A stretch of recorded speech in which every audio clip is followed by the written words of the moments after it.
ನಮಸ್ಕಾರ ಸ್ನೇಹಿತರೆ, gurukul fun learning ಚಟುವಟಿಕಾ ಆಧಾರಿತ ಪಾಠ 53 ನಿಮಗೆಲ್ಲರಿಗೂ ಆದರದ ಸ್ವಾಗತ. Welcome to Gurukul Fun Learning. Today we are in class 53 of activity based learning. ನಾವು ಇಂದಿನ ತರಗತಿಯಲ್ಲಿ ನಾಗದಾಳಿ ಈ ಗಿಡವನ್ನು ನೋಡಿದ್ವಿ.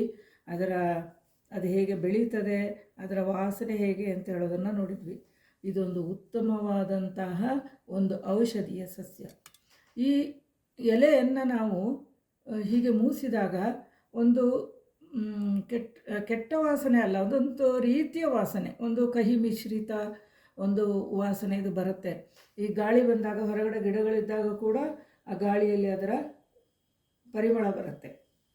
ಈಗ ಈ ಎಲೆಗಳನ್ನು ಹಚ್ಕೊಂಡ್ರೆ ಏನಾಗುತ್ತೆ ಅಂಥೇಳಿ, ಸೊಳ್ಳೆಗಳು ಕಚ್ಚೋದಿಲ್ಲ ಅಂತ ಹೇಳೋದು ಒಂದು ನಂಬಿಕೆ.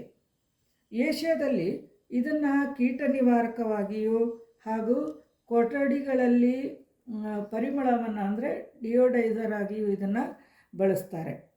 ಹಾಗೆ ಪುಟ್ಟ ಮಕ್ಕಳಿಗೆ ಇದನ್ನು ಹಚ್ಚೋದ್ರಿಂದ ಬಾಲಗ್ರಹದ ಸಮಸ್ಯೆ ಬರೋದಿಲ್ಲ ಅಂತ. 1 ವರ್ಷದ ಅಥವಾ 2 ವರ್ಷದ ಒಳಗಿನ ಮಕ್ಕಳಿಗೆ ಇದನ್ನು ಹಚ್ಚುತ್ತಾರೆ ಅದನ್ನು. ಹಾಗೆ ಶೀತ ಕೆಮ್ಮಿಗೂ ಕೂಡ ಇದರ ಎಲೆಗಳನ್ನು ಬಳಸ್ತಾರೆ. ಕೆಲವು ಮಕ್ಕಳಿದ್ದಾರೆ, ಆ ಮಕ್ಕಳು ಈ ಎಲೆಗಳನ್ನು ಹಾಗೆ ಸೇವಿಸೋದನ್ನು ಕೂಡ ನಾನು ನೋಡಿದ್ದೇನೆ. ಅದು ಸೇವಿಸೋದ್ರಿಂದ ಎಲ್ಲದಕ್ಕೂ ಇದೊಂಥರ ರೋಗ ನಿವಾರಕವಾದಂತಹ ಒಂದು ಮೂಲಿಕೆ ಇದು. ಹಾಗೆ ದಕ್ಷಿಣ ಭಾರತದಲ್ಲಿ ಇದನ್ನು ಮನೆ ಅಂಗಳದಲ್ಲಿ ತೋಟಗಳಲ್ಲಿ ಬೆಳೆಸ್ತಾರೆ. ಯಾಕೆ ಗೊತ್ತಾ? ಹಾವುಗಳು ಬರೋದಿರಲಿ ಅಂತ.